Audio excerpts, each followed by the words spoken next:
agiye kugaruka muhumure mureke kuganyishwa n'iyi si mugume ku mavi musenge mwinginga twasezeraniwe ibisubizo.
Je pense que tout le monde le sait, mais le début d'année, c'est toujours un moment un peu particulier.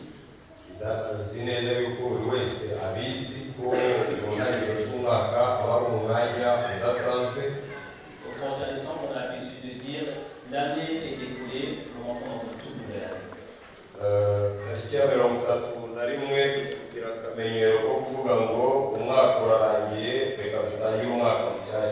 Et en début d'année, tout le monde prend des résolutions.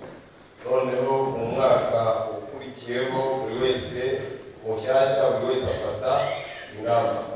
avez des manger du sucre, je vais faire comme ça.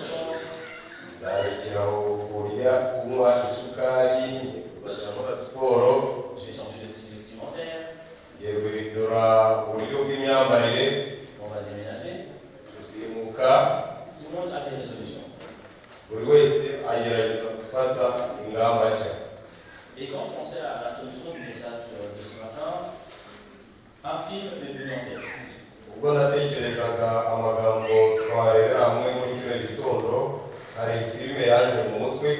Ce film s'appelle Je te promets.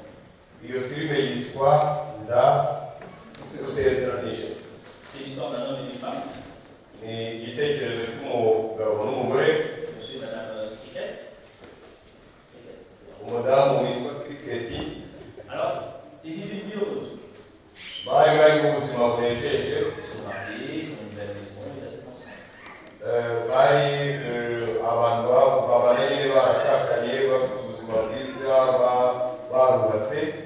Mais un soir d'hiver, ils ont un accident de voiture.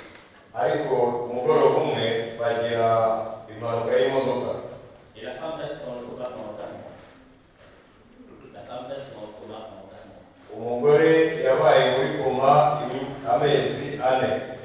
Alors tous les jours, le mari vient rendre visite à sa femme. Il prend des nouvelles de sa femme.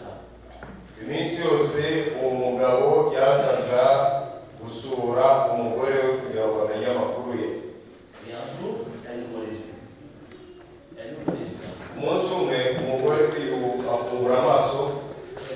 bonheur. Après tant d'inquiétude, après failli perdre sa femme, enfin elle est de retour.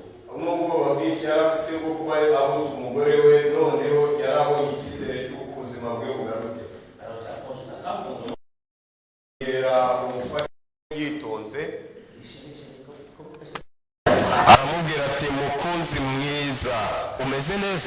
La femme le regarde. Il y a un petit temps de silence. Et elle demande, mais qui êtes-vous, monsieur?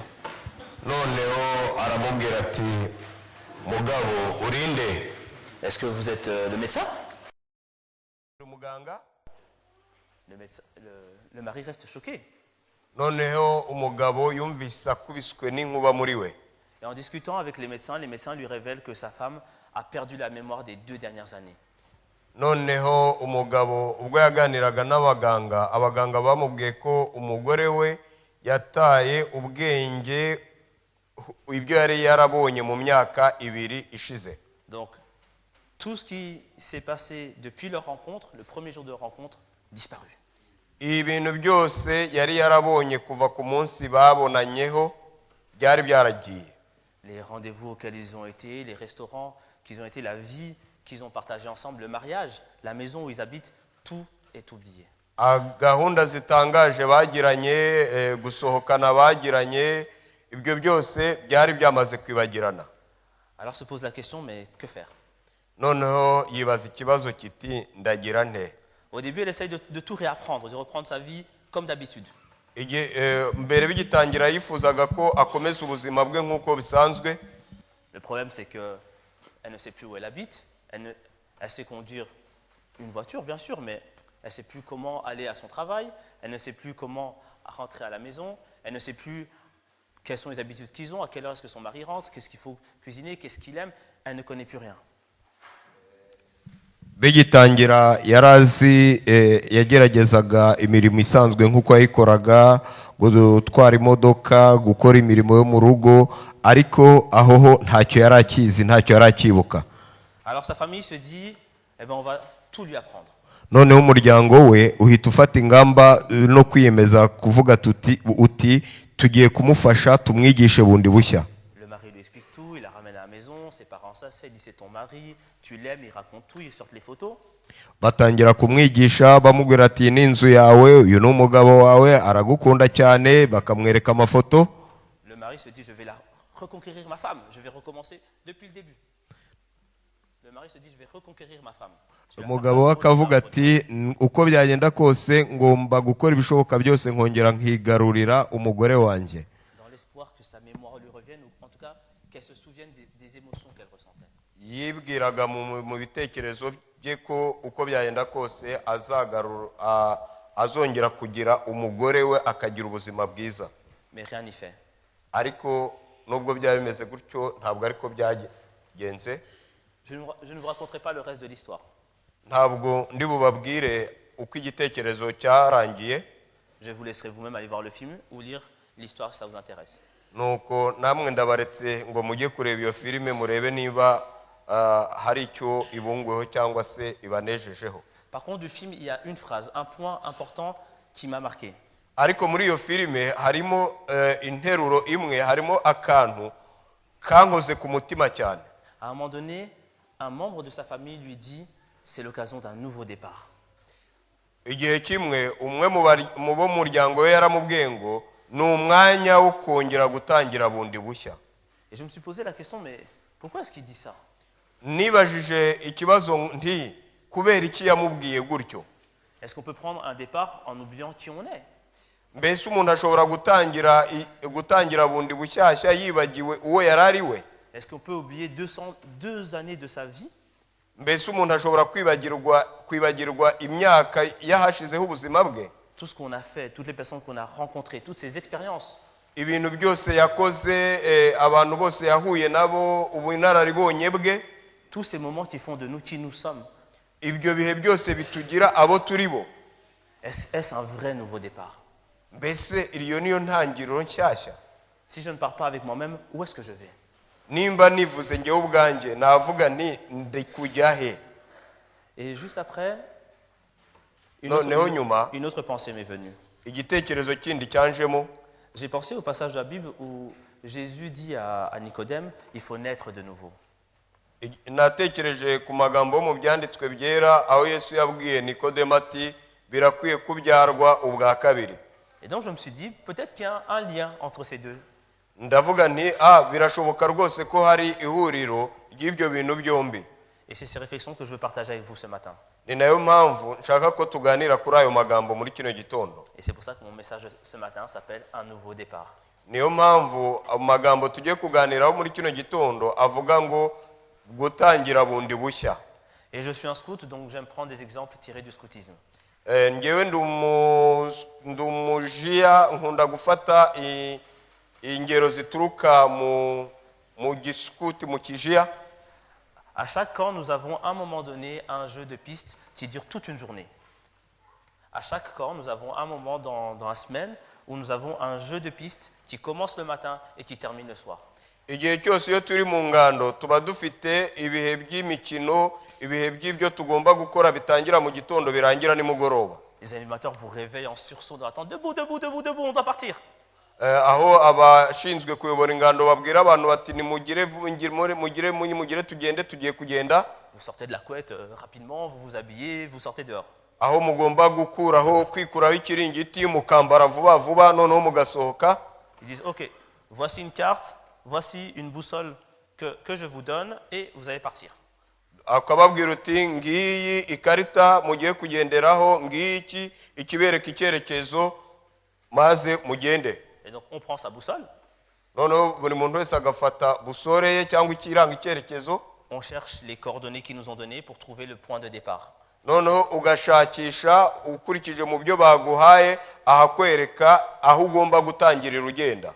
Et ce qu'on vous dit sur la carte, vous êtes ici, voici le point de départ. À chaque fois que vous allez vous arrêter, on va vous dire où aller, à gauche, à droite, et ainsi de suite. Bakababwira bati dore aho mugiye guhagurukira ngaha, aho mugiye muzaba muri kugenda mukageraho muhagarara, igihe cyose tuzaba tubabwira ngo urajya iburyo cyangwa ujya ibumoso cyangwa ukomeze. Donc vous ne connaissez pas la destination finale. Ntabwo uko byaba bimeze, ntabwo muba muzi icyerekezo cyaho mugiye. Vous ne savez pas si le jeu s'arrête à midi, le soir, le lendemain, dans 3 jours.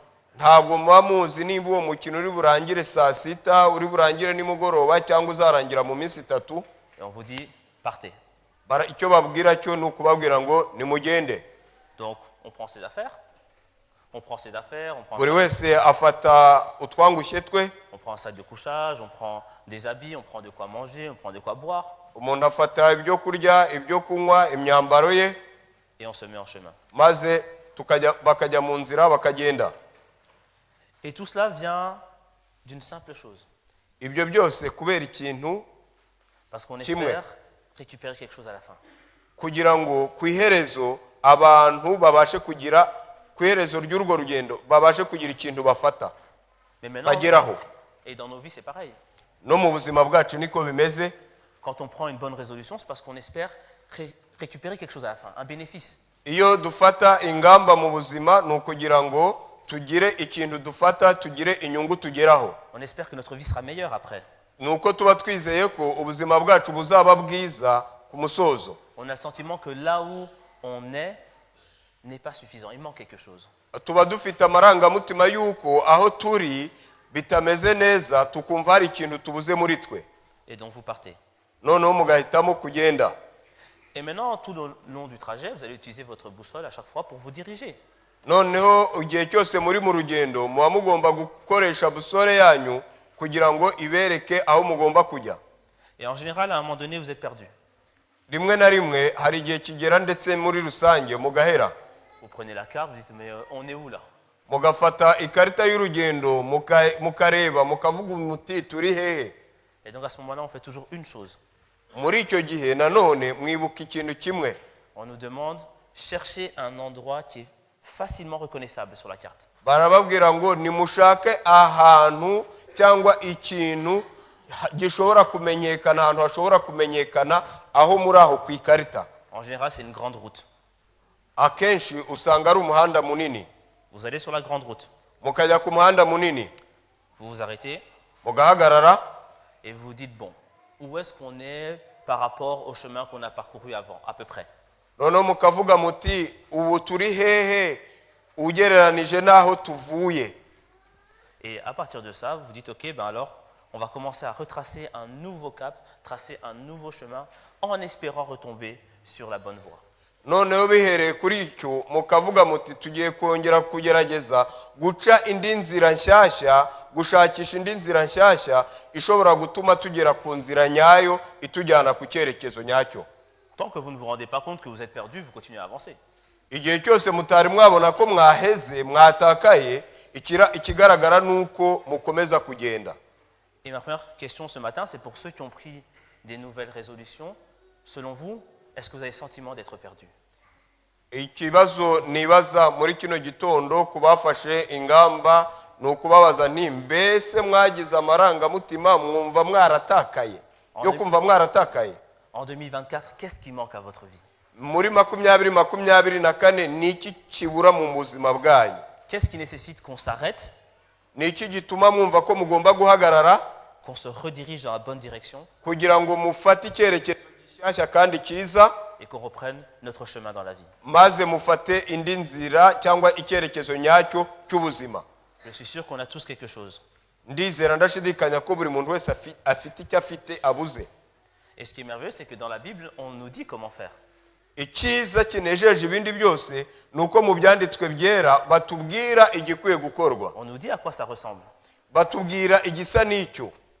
Et le premier exemple, j'aimerais qu'on prenne l'épître de Jean, verset 3. Chapitre Urugero 3, rwa mbere tugiye gufata ubutumwa bwiza bwa Yohana ku gice cya gatatu, du verset 1 au verset 4. ubutumwa bwiza bwa Yohana igice cya gatatu umurongo wa mbere kugeza ku murongo Wakane. wa 4. Il est écrit, Handitswe ngo mais il y eut un homme d'entre les pharisiens nommé Nicodème, hariho umuntu wo mu bafarisayo witwaga Nikodemu, un chef des Juifs, qui vint lui auprès de Jésus de nuit et lui dit, umutware wo mu bayuda, uwo yasanze Yesu nijoro aramubwira ati, Rabbi, nous savons que tu es un docteur venu de Dieu, mwigisha, tuzi yuko uri umwigisha wavuye ku Mana, car personne ne peut faire ces miracles que tu fais si Dieu n'est avec lui. kuko ntawe ubasha gukora ibimenyetso ujya ukora keretse Imana iri kumwe nawe. Nicodème est perdu. Aha Nikodemu yasaga nk'uwatakaye, nk'uwibuze. Nicodème a des questions.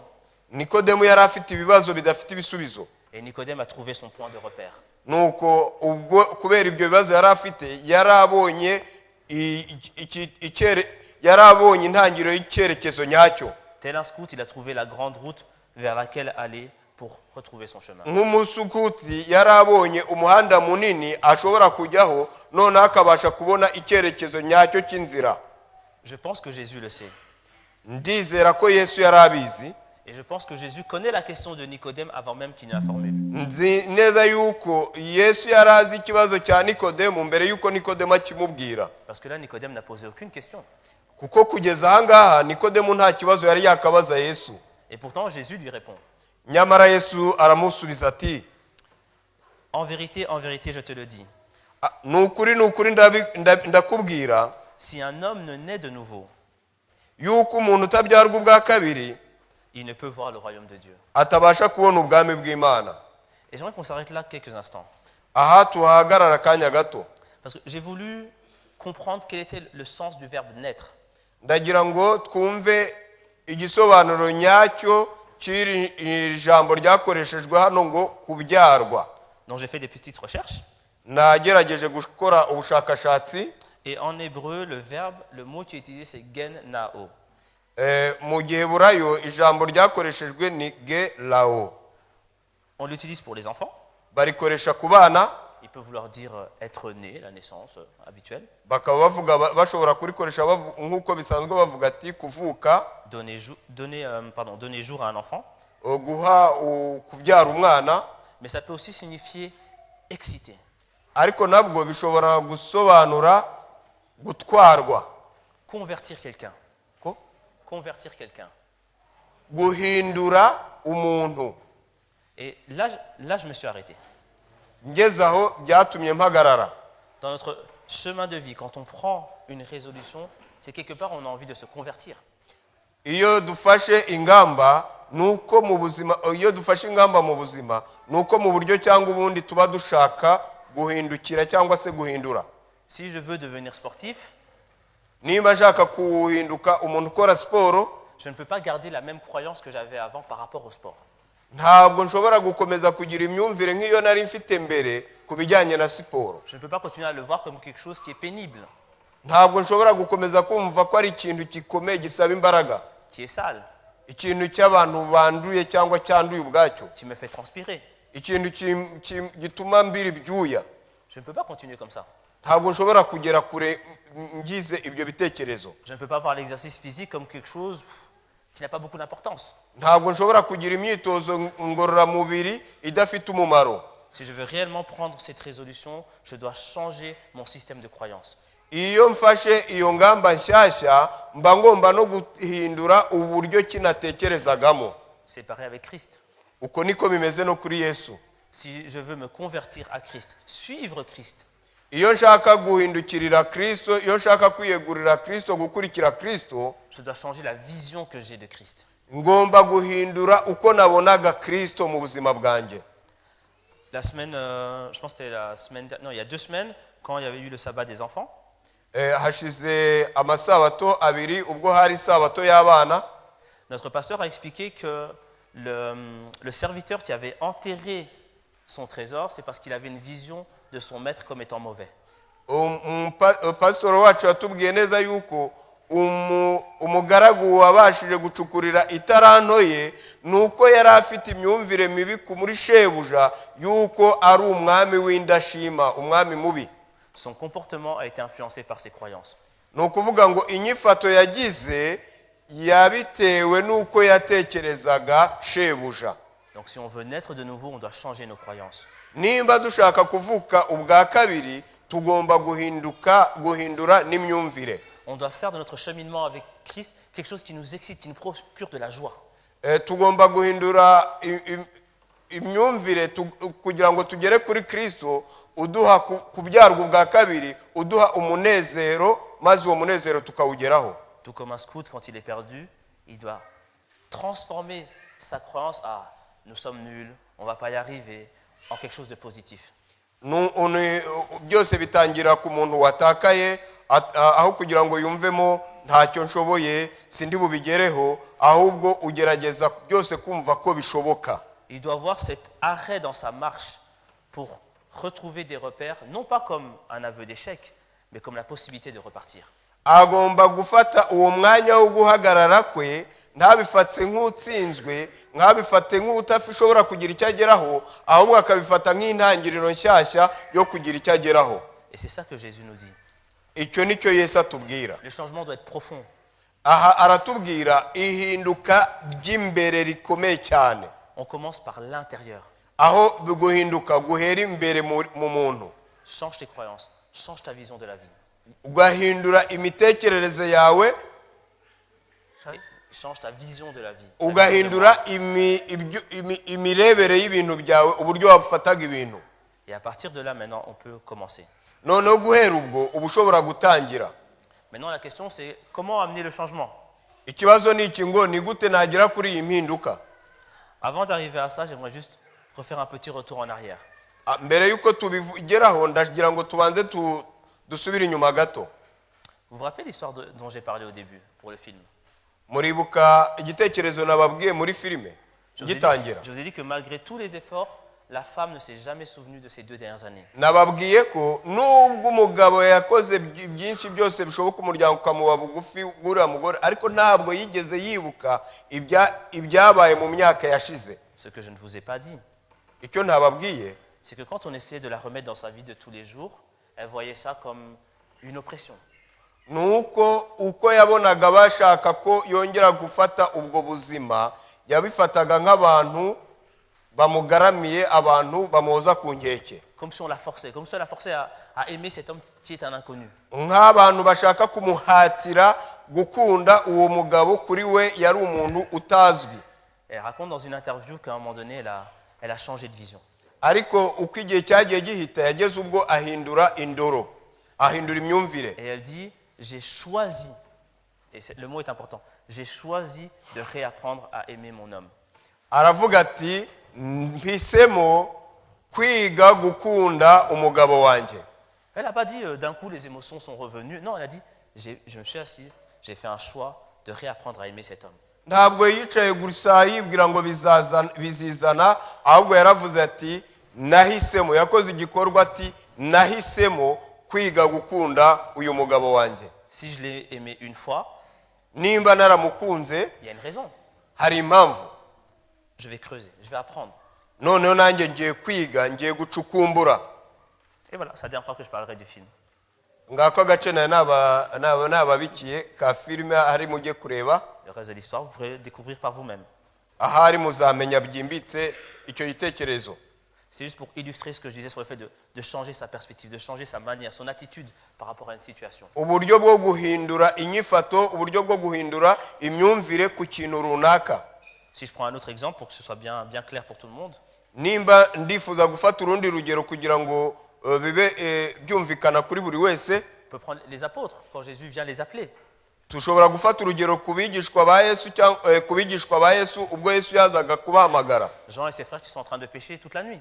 Yarabonye Yohana arimo yirobera, Et ils disent, Jésus leur demande, mais est-ce que vous avez attrapé des poissons?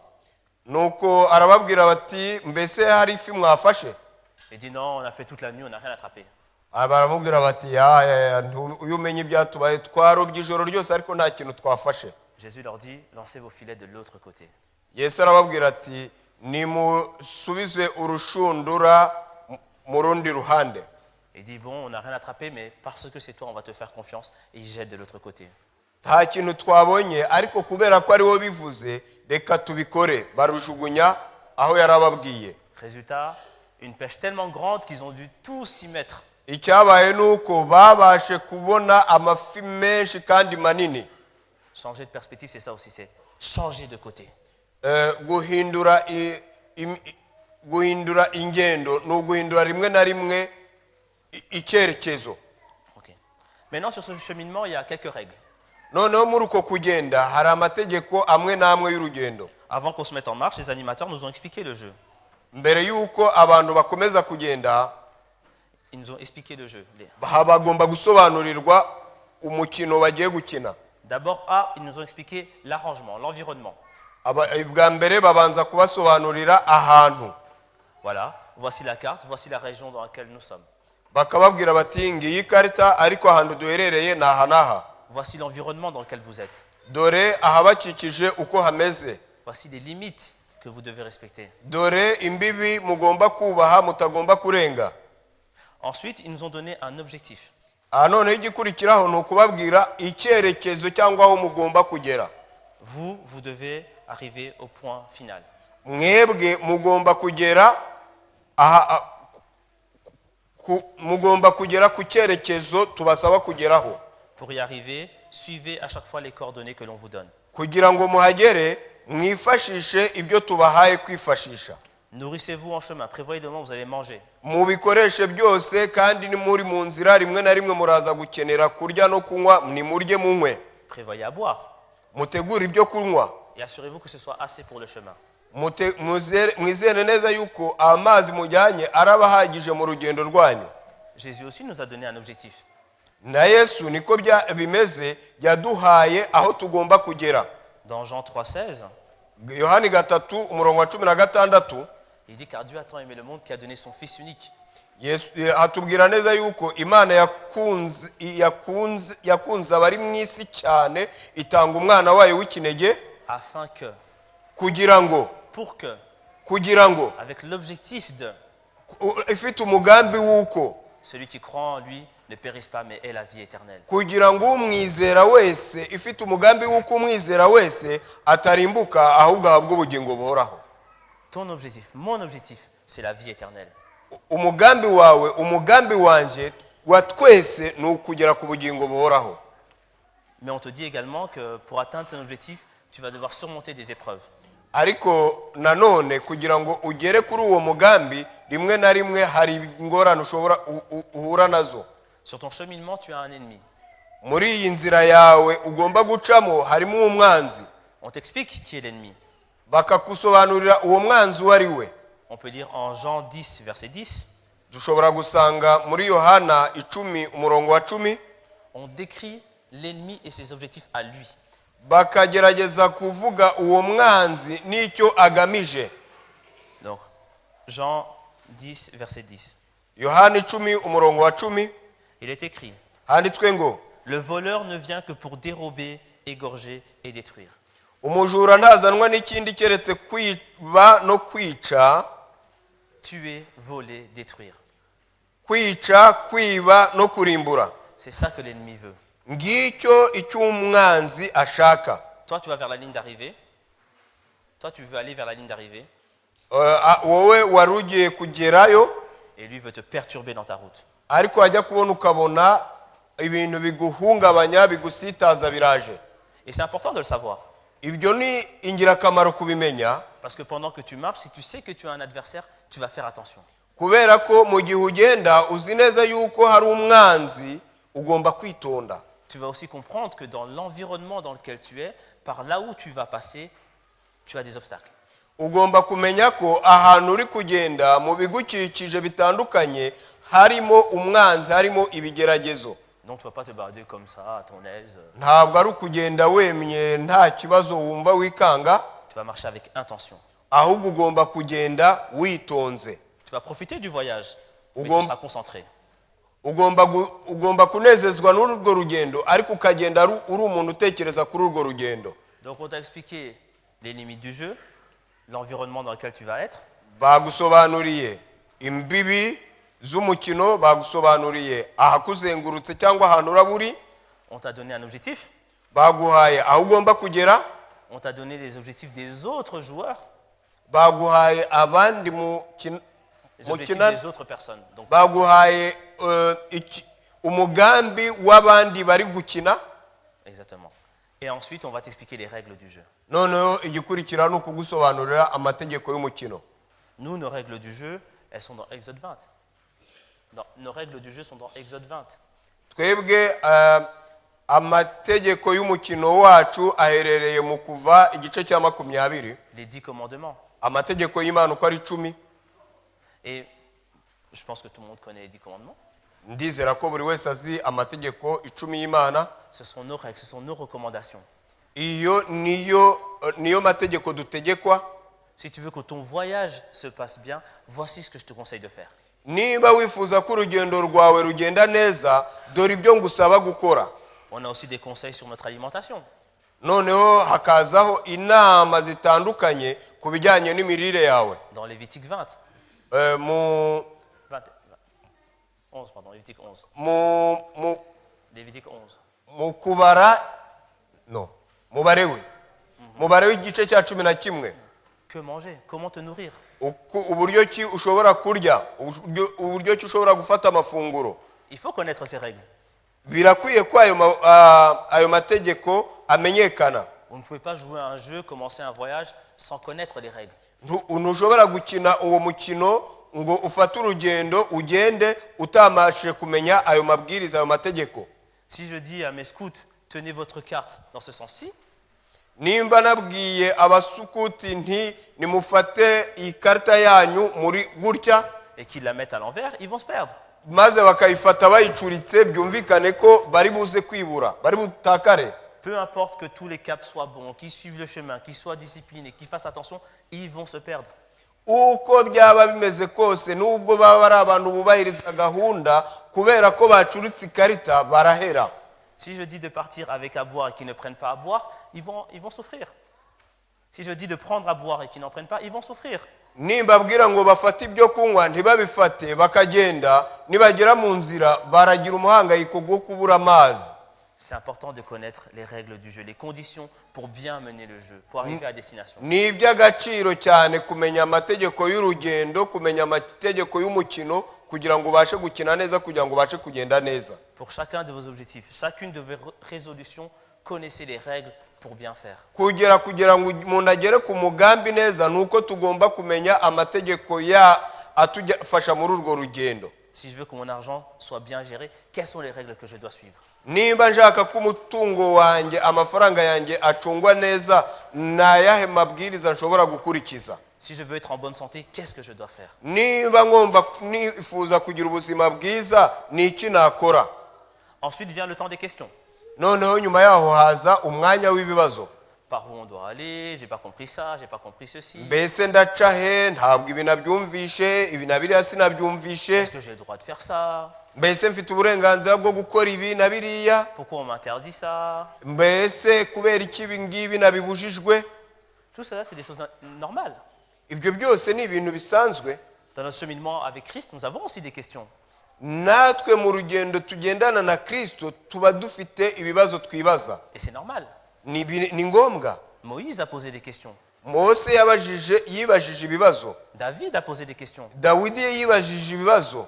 Abraham a posé des questions. Aburahamu niko byagenze. Même Jésus a posé des questions. Na Yesu ubwe yibajije kandi akabaza ibibazo. Parfois ils ont protesté. Parfois ils ont protesté, ils étaient en colère. Rimwe na rimwe barabihakanaga. Ils n'étaient pas d'accord, ntabwo bemeranyaga nawe mais ils n'ont pas fui. ariko ntabwo bigeze bahunga cyangwa bamuhunga, Ils se sont rapprochés de Dieu. ahubwo bose baranzwe no kwegera Imana. Ils se sont rapprochés de la personne qui a mis en place, qui a créé le cheminement. Begereye Imana yo yashyizeho gahunda y'urugendo inabasaba kugenda. Ils ont été voir un conseiller et ils ont posé des questions. Begereye umujyanama mwiza bamubaza ibibazo, Et ils ont écouté la réponse. bumvishe igisubizo. Parce que parfois on pose la question, mais on n'écoute pas la réponse. Rimwe na rimwe hari igihe tubaza ikibazo ariko ntitushake kumva igisubizo cyacyo, Ou bien lorsque la réponse ne convient pas à ce que nous on voulait, on décide de l'ignorer. maze rimwe na rimwe hakaza igisubizo gitandukanye n'ibyo twifuzaga, maze tugafata umwanzuro wo gushyira icyo gisubizo ku ruhande. Dans notre cheminement de vie, dans notre cheminement avec Christ, c'est important de poser des questions. Mu rugendo tugendana na Kristo ni iby'agaciro kenshi cyane kubaza ibibazo. Il n'y a pas de mauvaises questions. Nta bibazo bibi biriho, Et notre Dieu est prêt à tout entendre. Imana yacu yiteguye kumva ibibazo byose twayibaza, Et il répondra toujours. kandi izasubiza.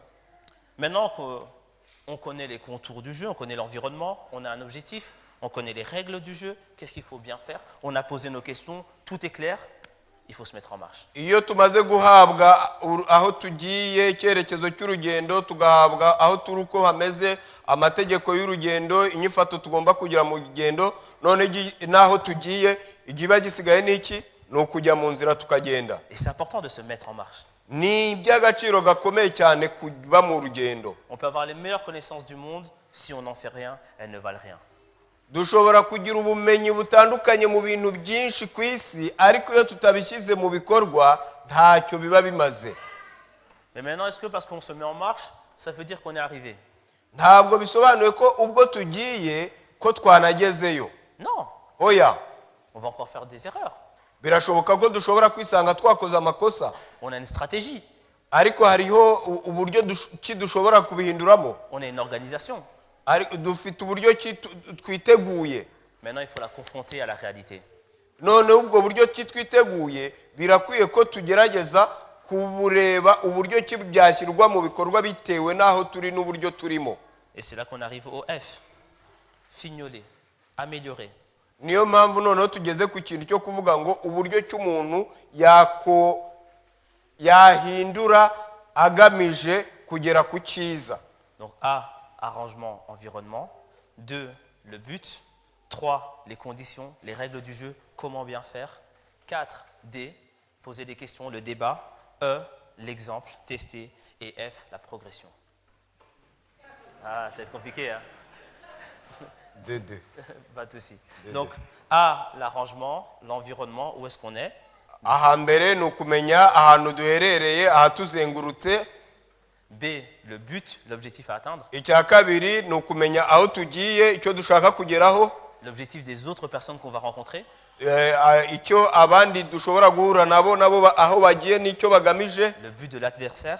Tukamenya icyo umwanzi dushobora guhuriramo nawe, icyo dushaka, icyo yatubuza. C'est les conditions, les règles du jeu. Les None instructions. ikindi cya gatatu ni ukumenya amategeko y'urugendo cyangwa y'umukino. D, le débat, les questions.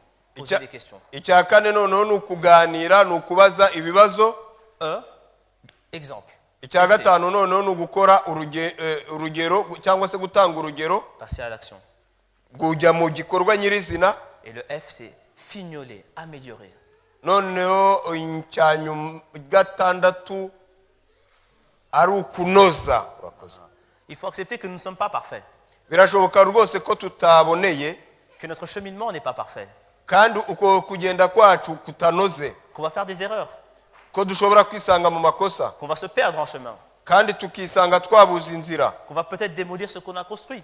tugasanga dushobora kubura n'ibyo twari twagerageje gusanasana. Et ça qu'il faut se rappeler que dans un jeu comme dans la vraie vie, Ariko dukwiye kwibuka neza yuko mu mukino nk'uwo, tant qu'on est en vie, igihe cyose tugifite ubuzima, on peut faire des améliorations, on peut réparer. igihe cyose tugihumeka, tuba dushobora kugira ibyo dusana, tuba dushobora kugira ibyo duhindura dushaka ko biba byiza, On peut changer de stratégie.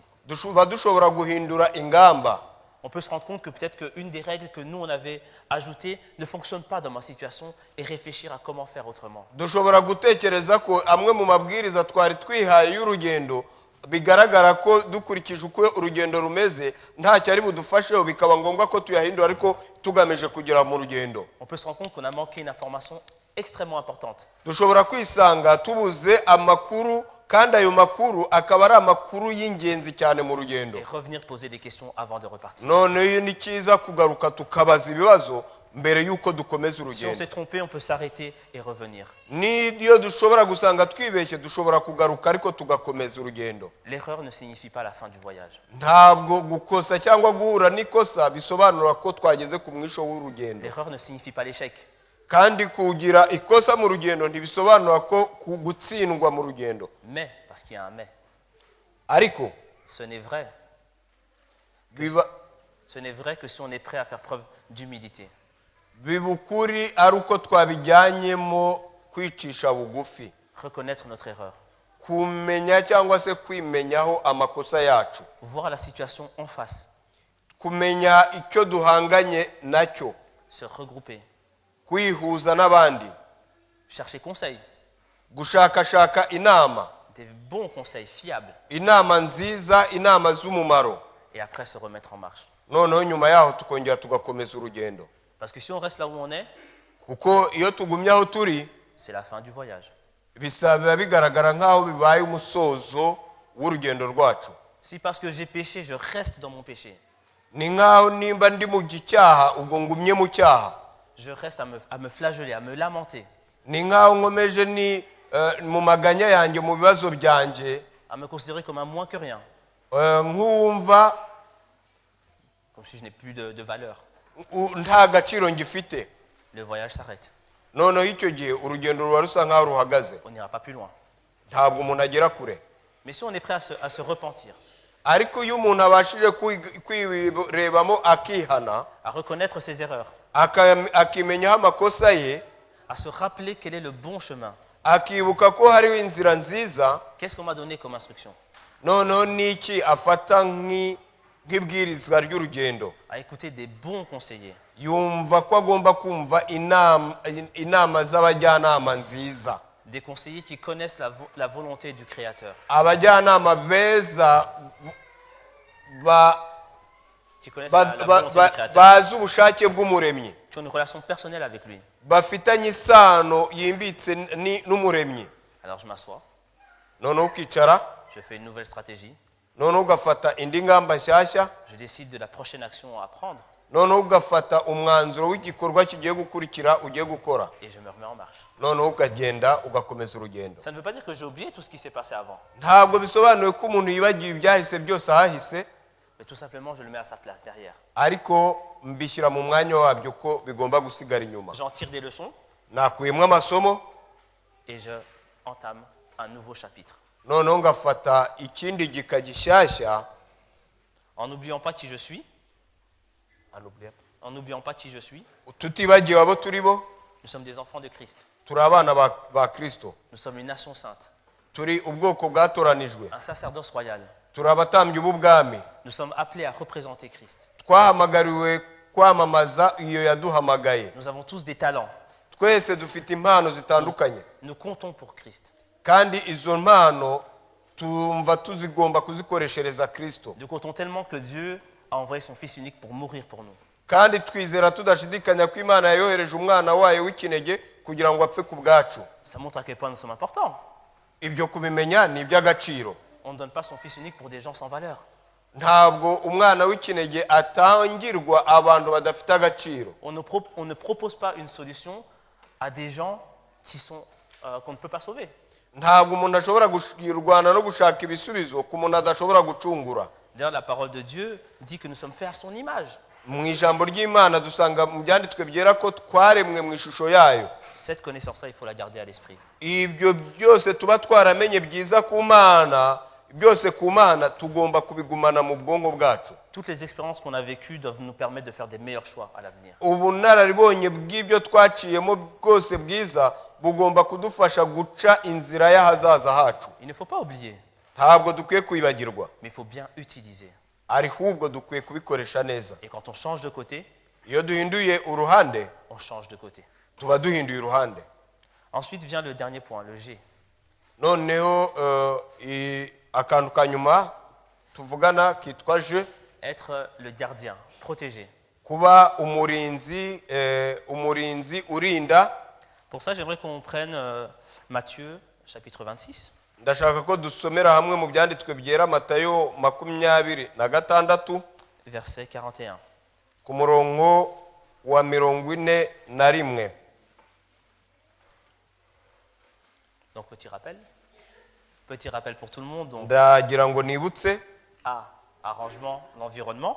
ahambere ni ukureba ahatuzengurutse uburyo ki twiteguye kujya mu rugendo, Ce qu'on va traverser. ibyo turi buhure nabyo. B, l'objectif. Icya kabiri B ni kureba aho twerekeza, Aller vers la vie éternelle. ko ari ukujya ku buzima bw'iteka ryose. Connaître qu'on a un adversaire. Savoir qu'on a un adversaire. Tukaba tuzi ko dufitemo hagati aho umwanzi muri urwo rugendo, Que son but est de tuer, voler et détruire. kandi ko umugambi wari ukwica, kwiba no kurimbura. Nous voler, nous tuer, nous détruire. Abashaka kutwiba, kutwica no kuturimbura. C, connaître les règles du jeu, les bonnes instructions. Icya gatatu cyangwa se akaba ari ukumenya amabwiriza y'urugendo meza. Ce qui est résumé en aime ton Dieu de tout ton cœur, de toute ton âme, de toute ta volonté. Ayo mabwiriza y'urugendo akaba ahiniye mu magambo avuga ngo ukundishe Uwiteka n'umutima wawe wose n'ubwenge bwawe bwose, Aime ton prochain comme toi-même. kandi ukunde mugenzi wawe nk'uko wikunda. Lévitique 11, fais attention à ce que tu manges. Noneho mu Balewi igice cya 11 tugomba kwita no ku byo tugomba kwigaburira. D, le débat, prendre le temps de poser des questions et d'entendre les Noneho réponses. kuri inyuguti ya D akaba ari umwanya wo kugirana ikiganiro, ari umwanya wo kubaza ibibazo À travers la parole de Dieu binyuze mu ijambo ry'Imana. ou à travers des conseillers éclairés. Tuzabonamo inama nziza zitanga umucyo kuri buri kintu. E, exemple, passer à l'action. Noneho ku nyuguti ya E ni inyuguti yo kujya mu gikorwa nyirizina. Tester, se confronter, Noneho ukabijyamo, noneho ugahura nabyo, voir ce qui fonctionne et ce qui ne fonctionne pas. ukareba ibigenda n'ibitabasha kugenda, Voir ce qu'on sait faire et ce qu'on ne sait pas encore faire. kuba wareba ibyo ushobora gukora n'ibyo udashoboye gukora, Voir ce qui est difficile. ukamenya ibikomeye muri byo. F, fignoler. Noneho F bisobanuye kunoza. Adopter, améliorer notre stratégie. Noneho akaba ari uburyo bwo gushyira mu cyangwa se gufata izindi ngamba nshyashya, S'améliorer soi-même. kugerageza kwiyongera cyangwa se guhindura ubumenyi, Faire en sorte d'être bien équipé pour ce qu'on va rencontrer. Parce que kugira ngo uko byagenda kose uba ufite ibyangombwa nkenerwa byose mu rugendo. Et enfin, G, être un gardien. Noneho icya nyuma ari cyo je ni ukuba umurinzi. Protéger le changement. Ni ugurinda ibyahindutse byose ariko byagezweho. S'assurer de tout mettre en place pour que le chemin qu'on a choisi, le voyage qu'on a entamé se passe dans les meilleures conditions. Kumva ugomba gukora ibishoboka byose kugira ngo urugendo watangiye, inzira watangiye ibashe kuyigendamo mu buryo bwiza. Que le changement soit définitif. Kandi iyo mpinduka ikaba impinduka nziza itugeza ku musozo. Que nos progrès soient évidents aux yeux de tous et de toutes. Noneho kugenda cyangwa se guhinduka kwacu mu rugendo kwacu, mu kwinoza kwacu, bikaba ari ihame. Naître de nouveau. Kuvuka ubwa kabiri, Changer en profondeur. guhinduka by'imbere mu buryo bwimbitse. Et encore une fois, la parole de Dieu nous dit comment le faire. Kandi nanone ndabibutsa ko ijambo ry'Imana ritubwira uburyo ki tugomba kubikora. Il est écrit veillez et priez. Handitswe ngo musenge, mube maso kandi musenge, afin que vous ne tombiez pas dans la tentation. kugira ngo mutagwa mu moshya. Car l'esprit est bien disposé, Kubera ko umutima ukunze mais la chair est faible. ariko umubiri ufite intege nkeya. On a tous envie de bien faire. Twese tuba twifuza gukora neza, On a envie de suivre Christ. tuba twifuza gukurikira Kristo, On a envie de marcher sur le bon chemin. tuba twifuza kugendera mu nzira nziza, On a envie que quand il reviendra, il nous dise bon et fidèle serviteur, viens à moi. tuba twifuza ko nagaruka azambwira ngo mugaragu mwiza ukiranuka ngwino kuri nge. Et là, il nous dit pour cela, veille et prie. Aha noneho aratubwira ngo mube maso kandi musenge. Sois constant dans tes efforts. ba umuntu igihe cyose uhora ureba imbaraga zawe n'uburyo bwo no kwiyongeramo agafu. Sois vigilant sur ton chemin. Gerageza ugende muri iyo nzira witonze. Acquiert du savoir. Acquiert du savoir. Ufata ubumenyi, wiyongera ubumenyi. Parce que la parole de Dieu dit mon peuple meurt par manque de connaissance. Kubera ko ijambo ry'Imana ritubwira ko ubwoko bwanjye bupfuye buzize kutagira ubwenge. Et surtout prie. Noneho ikigeretseho nuko cyane cyane hagomba kubaho gusenga. Présente-moi tes problèmes. Imana irakubwira iti mbwira ibibazo byawe. Parle avec moi, communiquons. Mbwira tuganire. Pose-moi des questions et je te répondrai. Mbaza ibibazo ushaka kumbaza nzagusubiza. Demande-moi et je te donnerai. Nsaba nzaguha. Sois avec moi. Kandi ubane nanjye. Car je connais ton esprit, il est bien disposé, tu as envie de bien faire. Ndazi neza yuko nzi umutima wawe, nzi neza yuko muri wowe wifuza gukora neza. Mais je sais aussi que tu as un ennemi. Ariko ikibazo ufite nuko umwanzi wawe atari kure yawe arahari. Et que ta chair est faible. Nuko umubiri wawe ufite intege nkeya. Tu vas te fatiguer sur le chemin. Mu nzira ugiye kujyamo uzinaniza. Tu vas mal faire et te lamenter. Uzakora nabi nurangiza wiganyire wivovote. Tu vas accepter les mensonges de l'ennemi sur toi. Uzemera ibishuko bibaho by'umwanzi bikubaho. À chaque fois, viens et moi je te rappellerai qui tu es. Ariko nibikubaho igihe cyose bizakubaho uzagaruke kuri njyewe nzakwibutsa kukubwira uwo uri we. Je te rappellerai la promesse que tu m'as faite. Nzakwibutsa isezerano nagiranye nawe twagiranye. Je te rappellerai mes promesses. Nzakwibutsa amasezerano yanjye. Je te rappellerai tout ce qu'on a déjà vécu ensemble. Nzakwibutsa ibyo twavuganye byose. Même si peut-être tu n'avais pas encore choisi de me suivre, mais j'ai été avec toi. Nubwo byaba bigoye kunkurikira ariko nzagumana nawe. Et c'est tout. Aho ubageze ku ntsinzi. Voici notre plan. Voici comment faire. Nguko uburyo bwo gukora. Voici comment prendre un départ. Nguko gufata intangiriro nshyashya y'urugendo. Et être sûr de terminer la course. Kandi ukaba wizeye udashidikanya ko uko byagenda kose uri burangize urugendo. Et à la fin des fins, noneho ku musozo wa byose pouvoir parler comme Paul. Nguko Pawulo yabivuze. J'ai combattu le bon combat. Narwanye intambara nziza. J'ai marché le bon chemin. Nagiye mu nzira nziza. Et c'est ce que je souhaite pour vous durant cette nouvelle année, ce matin. Nibyo mbifuriza muri kino gitondo ndetse no muri uyu mwaka. Que chacun d'entre vous puisse entamer ce nouveau voyage. Kugira ngo buri wese muri twebwe abashe kutangira urugendo bundi bushyashya. Et qu'on arrive ensemble à destination. Kugira ngo twese hamwe tuzabashe kugera ku musozo w'urugendo. Et pour cela ce matin, j'ai aussi amené quelques livres. Mfite ibitabo hano. Pour les personnes qui souhaiteraient justement, qui se posent certaines questions, il y a quelques réponses qu'on peut déjà trouver dans certains livres. Ku bantu bibaza bimwe mu bibazo kandi dushobora gusanga mu bitabo bimwe na bimwe. Donc ils seront sur la table d'accueil si vous voulez les feuilleter un petit peu. Muraza kubisanga hariya ku meza y'abadiakoni abifuza kubirebamo ibyanditswemo. Bon sabbat à tous. Mugire isabato nziza mwese. Amen. Tu peux recevoir la paix, tu peux recevoir la paix, source de la liberté, et repartir à zéro, avec Jésus pour berger.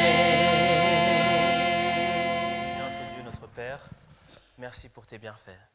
Merci Seigneur parce que tu es un Dieu qui nous permet de reprendre de nouveaux départs. Merci parce que tu nous as créés, tu nous as aimés, tu nous aimes encore aujourd'hui, Père éternel. Merci parce que tu nous appelles tous autant que nous sommes. Tu nous as dit que tu n'es pas venu pour prendre ceux qui sont prêts ou ceux qui sont saints, mais tu es venu justement pour les personnes qui sont en proie au doute, les personnes qui sont dans le péché, les personnes qui sont perdues, Père éternel. Tu connais le combat que chacun mène ici ce matin dans ton assemblée, Seigneur. Tu connais les questions que chacun se pose. Tu connais ce qu'il y a sur le cœur de chacun. Tu connais aussi ce que chacun voudrait changer, le cheminement qu'il voudrait prendre avec toi, les résolutions qu'il voudrait mettre en place, Seigneur. Je te demande, Seigneur, de les guider, de nous protéger et, Seigneur, surtout de nous inspirer. Amen. Que nous ne perdions jamais le contact avec toi, Amen. mais que nous gardions cette envie, cette énergie de pouvoir aller vers toi, de te poser des questions. Et surtout, Seigneur, que nous ne laissons pas avoir par les mensonges de l'ennemi qui veut nous détruire, qui veut nous éloigner de toi, qui veut nous séparer de toi, mais qu'à chaque instant, nous continuons à veiller, à prier. Parce que tu nous as dit, même si notre habit serait sali par le sang, comme le cramoisi, tu peux le rendre plus blanc que la neige. Alors Seigneur, permets à chacun de prendre un nouveau départ. Permets à chacun de pouvoir surmonter les difficultés qu'il rencontre. Amen. Accompagne-nous, donne-nous ton Saint-Esprit, comme tu l'as promis, pour qu'à la fin, tu puisses nous accueillir et que nous puissions dire vraiment, nous avons fait le bon chemin avec toi. Nous pensons aussi aux personnes qui ne sont pas là ce matin, ou les personnes qui ont des difficultés, les personnes qui ont des problèmes, toutes sortes de problèmes, Seigneur. Nous les remettons entre tes mains. Sois avec elles, continue à les garder, à les protéger. Utilise-nous aussi comme des mains qui peuvent aider les autres, soutenir les autres. yasagiye kugaruka muhumure mureke kuganyishwa n'iyi si